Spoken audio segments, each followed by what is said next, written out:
dañ koy réformer dans les 3 mois professeur. la loi 2017-11 dañ ko bind dans le programme dañ koy jël réformer ko lii soxlawul alal ni temps pour réformer ko dañu war a régler les fonds. mais code électoral bi ñuy xoolaat nag. lan ci code électoral bi ñu fas yéene xoolaat L29 L30. mais c'était écrit non waxuma L29 L30 c'était écrit dans le projet. Oui. que dañoo war a changer même la Sénat en CENI. oui le président ba muy def discours am à la nation. Oui. fin décembre. Wax na ko. waxoon nañ dafay prévoir loolu. oui il avait dit ça si premier trimestre bi. Premier trimestre. mu yéex député yi dem. et ça n'a pas été fait. léegi nag député yi dem neen.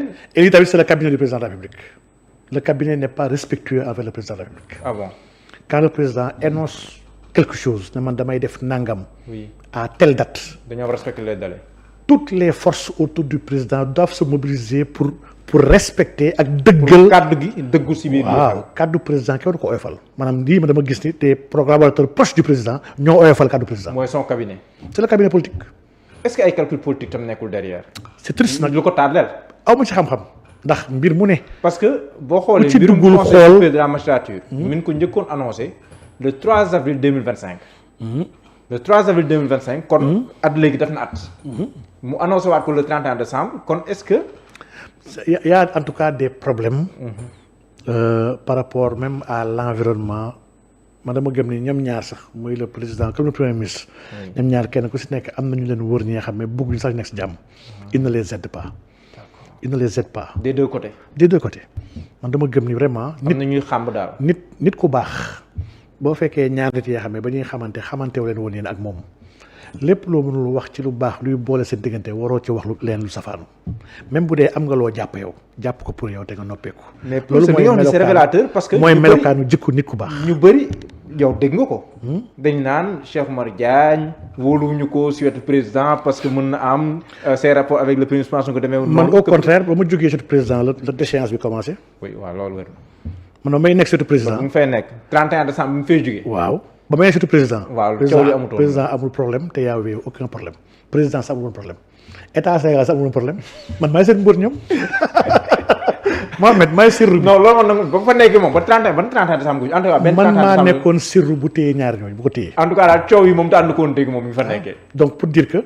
yeneen coow kay lañ doon wax Cheikh Oumar Diagne. mun naa la dara mbir mi ak. ba may nekk au niveau de la présidence. musuma toog. li mu wax nii ci écran laa nekk di wax. musuma toog ak président ba ñuy tudd premier ministre. musuma toog moom ñuy wax laax. ba ne Sonko nangam au contraire. naa la jox yow exclusivité. waaw li nga xam ne ci ngay xam président fi mu teg Sonko. ba ñu ma nommé ma ñëw au niveau de la présidence. fàttali nga ni je menais une campagne pour la récupération des véhicules de la présidence de la République. ma commencé j'y travaillé avec le général Birame Diop ministre des forces armées pour sama moom booleel ak la gendarmerie. j'ai travaillé avec le ministre secrétaire général de la présidence. j'ai travaillé avec beaucoup d'autres acteurs yoo xam ne on travaille ensemble pour ñu mën a récupérer oto yooyu. j'ai fait des correspondances à des anciens ministres ay anciens députés oto yëpp je les ai repris moom oto yoo xam ne oto présidence la mais le premier ministre moo ko yoroon Ousmane Sonko dama ko bind pour mu delloo oto yi ndax la loi man nag problème boobu la am quand il y a un texte clair man texte du ma ko wàcc. yow durant l'ex texte ngay dund. loolu laa gëm ndax loolu la ñu woote woon ñun Sénégalais yi. dafa am oto yoo xam ne dañuy wax le parc de commandement oto yi nekk parc de commandement président de la République kese moo ko war dawal kenn war ko dawal. ma bind ko pour mu delloo oto yooyu président moo ma artu ne ma non c'est pas normal nga koy bind oto yi sax man la ko laaj mag ko jox ma ne ko monsieur le président man de dama gis ni texte bi. parc bi oto yi fa nekk. peut-être dans le parc spécial oto yi fa nekk. mën nañu dem. mais parc de commandement moom. c'est pour le président exclusivement dafa bañ pour nga woon rek ni attachement bi mu am ci Ousmane Sonko ak considération bu am ci moom man président musul toog ba wax lu ñaaw jëmee ko ci Ousmane Sonko ba mu koy xam. ba may nekk présidence bi mu fay jugee musul am. te gëw ma ni président na nangul kenn mu wax lu ñaaw jëmee ko ci Ousmane Sonko gëw ma ko. mais jamono jooju professeur wax nga ko bu ñu fay nekk demeewuloon nii mais li mujjee xew. mais les frictions commencé woon na am jamono boobu de am na ñeen ñu doon commencé naan nii naa di commencé wax ay ñu ko doon xambakat yi daal ñu ko doon xultoo daal xambakat yi ñu ngi nekkoon di wax parce que vraiment il y a beaucoup de choses yoo xam peut-être bokkul ak ni mu leen neexee ndax en fait dafa am phénomène de capture bi nga xam ne da nga ko war a comprendre di nga Mohamed à chaque niveau dans l'administration daa am nit yoo xam ne pour ñu mën a exister il faudrait ñu xaajale. ñëw di raconter di ñëw fii di jël. pour ñu mën a am mainmise ci benn autorité. oui il faut ñu taxali ko kenn ki nga xam ne jàpp nañ ni kii am na benn force bi nga xam ne. ci moom mën na tax ñoom seen mainmise day wàññeeku. donc ñooñu lépp lu ñu mën ci yàq mais ils vont le faire man bokk na ci itte yi ma amoon damay nekk présidence. parce que dama gëmoon ni maanaam même des relations entre le président ak son premier ministre quelqu'un de mal intentionné nekk présidence mën na ko organiser. On peut l'organiser ndax exemple ndaw la si jox rek. peut-être benn si exemple yi la. mais le courrier du président de la République.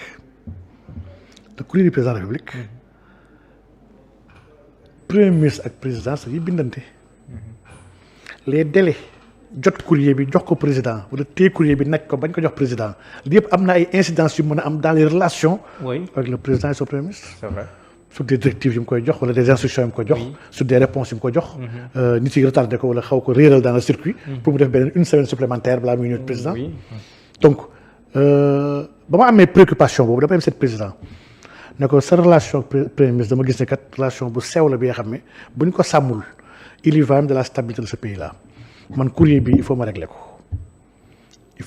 parce que le président de la République en temps réel dafa war a xam ñëpp ñu ko bind. kañ lañ ko bind. parce que citoyen lambda yi koy bind. dafa war a am rapport journalier loolu man samay service mën nañ ko def amu fa woon avant ma fay nekk donc pour dire que ñun on travaillait en réalité à fluidifier et à pacifier les relations du président de la République avec tout le monde man dama gëm ni président warul noonu kenn.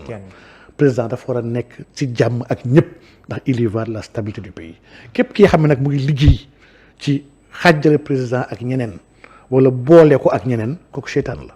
mais son cabinet yaa ngi koy wax am na si ñoo xam ne nii jamonoy Macky Sall ba léegi nii ñu ngi fi am na si ñeneen ñoo xam ne nii du ñu ay politique carrément. loolu ndax atu la pour le président wala ndax dans la si ni nga koy yor ni nga koy encadré wala ni nga ko entouré lu koy mën a gàkkal lay doon si yenn say doxalin. bon dans le cabinet du président de la République y a aucun partisan de Macky bu fa nekk ba tey le cabinet le président Macky Sall a pris un décret bi nga xam ne il a mis fin aux fonctions de l'ensemble des membres de son cabinet. décret du 31 mars.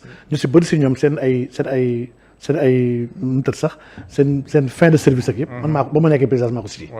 donc il y a aucun membre mais le secrétaire général de la présidence moom moo des. waaw moom bokkul ci cabinet il n'est pas membre du cabinet. mais secrétaire général de la présidence moom peut-être moom beneen débat la. donc mais ñu déedéet du ma sama kay débattre ma ci. mais moom beneen débat la. mais loolu la moo koy symboliser la continuité de l'État. bon mais nul n'est indispensable dans un État hein. parce que beaucoup de gens ne comprennent pas ça wala oui. même man je ne le comprends pas. le fait que mu des fa. même man je ne le comprends pas. donc nul n'est indispensable dans un État. les tâches et le travail de tous les fonctionnaires dañu ko codifié. Il y a des textes qui encadrent les prérogatives et les limites de chaque fonctionnaire.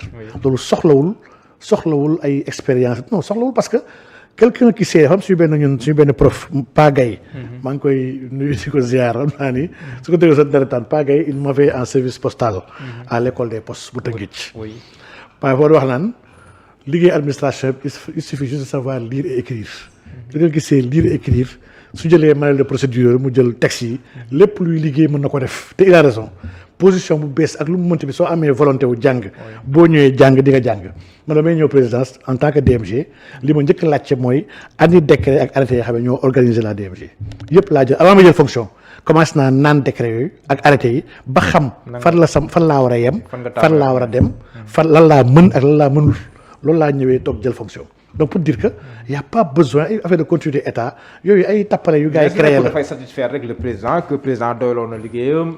waaw bon loolu amu ci xam-xam loolu moom vraiment c'est le président qui doit répondre à ces questions là moom vraiment amu ci mais en tout cas je me dis que daal le cabinet actuel en tout cas ñi fa nekk. ñoom ñëpp président de la République moo leen fa andi amu fa kenn ku nekkoon jamono Macky Sall ku bokk ci cabinet président. xam naa nag ni ci biir cabinet bi rek am na ay nit yoo xam ne ay nit yu doy waar lañu ndax damay wax toujours ne un leader. ni mu mel entourage am yëpp dañoo am devoir mel noonu. bu ñu nuróowul ak moom jikko mën nañu ko yàqal lu bëree bëri. mën nañu ko yàqal lu bëree bëri et am na fa ñeen ñi xam naa ne seen jikko ak jikko président bokkul. ñooñu dañoo bokk si lii di poser acte. waaw ñu koy yàqal moom président. waaw bon góob ñu ngi koy yàqal ñu ko mais en tout cas xam naa ni bokkuñu mindset te mën nañu ko digal peut-être de bonne foi. fekk ñu ngi koy ay jafe-jafe. parce que nit ki tam des fois mën na la conseil de bonne foi. fekk jublu ci lu bon. mais niveau xelam fi mu toll moom. noonu la lay conseiller parce que nit ku nekk da ngay conseiller par rapport ak di nga toll. par rapport si niveau. mais yaa ngi naan président musu kenn yow bi mu fay nekk musul nangu kenn taxaw si kanam di wax naka su noonu son premier ministre. mais li xewoon kii Fat Palais quand même am na c' est vrai que mun wax kàddu yu ñagas mais am na ay pic yu doon lancé son premier ministre. devant le président te recadré wul am loolu da nga koy jëlee dans le cadre purement politique. waru ko woon sax nangu. li xew kin Fat. non waru ko nangu. man dama gëm ni warul nangu gars yi toog man mun naa comprendre ne man mun naa am jafe-jafe ak Sonko. mun naa ko sànni xeer. en tant que son frère de parti. mais un externe bi xam ne du frère de parti am waru ma ko may man tribune bu muy sànnee xeer sama frère quel que soit sama frère lu mu def. Mohamed loolu du yoon c'est comme nga sa soxna quel que soit la sa soxna def wala sa doom mais waroo ko bàyyi. ay ñeneen jóge fee di ko non loolu du yoon tu dois le protéger yaa ko war a protéger donc bref loolu lay wan rek ni yàqu-yàqu bi fi mu yegg fu mu yegg lay wax waxi xultu beeg yooyu. fu mu yegg sori na fu yàqu-yàqu bi yegg sori na. révision L29 L38. bon dafa man c'est que avec waa les députés de Pastef vraiment c'est la catastrophe. mais président tamit moo waxoon premier trimestre ñu xaar ko ñëwul. non mais on parle du code waxuñu 2 articles. waaw ñii instant il faut une révision exprès pour une personne. non ñii ce ne sont pas des députés du peuple hein. ñii c'est des députés d'une personne. qui mettent en œuvre les prérogatives républicaines que la constitution leur dévolue au service d'une personne alors c'est pas sérieux. donc ñoom ils sont habitués nag ñoom vraiment nee naa législature bi c'est la plus nulle de législature bi nga xam ne législature bi aw ma ci benn yaakaar.